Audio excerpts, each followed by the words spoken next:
ქისი, ქართული ვაზის ჯიში, რომელიც უმთავრესად გავრცელებულია კახეთის რეგიონში. თუმცა მისი პოპულარობა უფრო მეტად იზრდება და დღეს უკვე საქართველოს სხვა კუთხეებში შეხვდებით. მისი სახელწოდების ზუსტი წარმომავლობა უცნობია. ქისი უნივერსალური ჯიშია, რომლისგანაც იქნება როგორც კლასიკური ევროპული სტილის თეთრი ღვინოები, ასევე ტრადიციული ქართული წესით ქვევში დაყენებული ქარვისფერი ღვინოები, რომელიც საკმაოდ ძლიერი ტანინებით გამოირჩევა. ქისის ღვინისთვის დაცული ადგილწამომშობის დასახელებაა მაღრანის ქისი. კლასიკური ევროპული წესით დაყენებულ ღვინოში მკაფიოდ იგრძნობა ტროპიკული ხილის, მანგოს, ანანასის, ასევე ყვითელი ქლიავის, ატმისა და თეთრი გლის არომატები.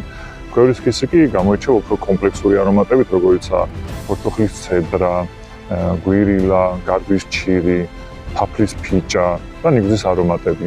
მშრალი ქისი მისი დაყენების სტილის მიხედვით შეიძლება იყოს როგორც ცოცხალი და დახვეწილი და ხალისიანი, ასევე სრულსხეულიანი და ძლიერი ექსტრაქტულობით, ასევე ახასიათებს მაღალი ცოცხალი მჟავიანობა და ხანგრძლივი სასიამოვნო დაბოლოება.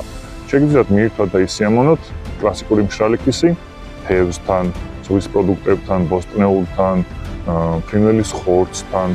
რაც შეეხება ქვევრის ქისს, ქართულ ყველთან, ხალეულთან, ღორის ხორცთან, ცხარე კერძებთან და ასევე აღმოსავლურ კერძებთანაც. რაც თავარია, გახსოვდეთ, არასოდეს მოვერიდოთ ექსპერიმენტებს თქვენი გემოვნების მიხედვით. აქ არის ღვინო. ყველა კაი ხალხს გაუმარჯოს.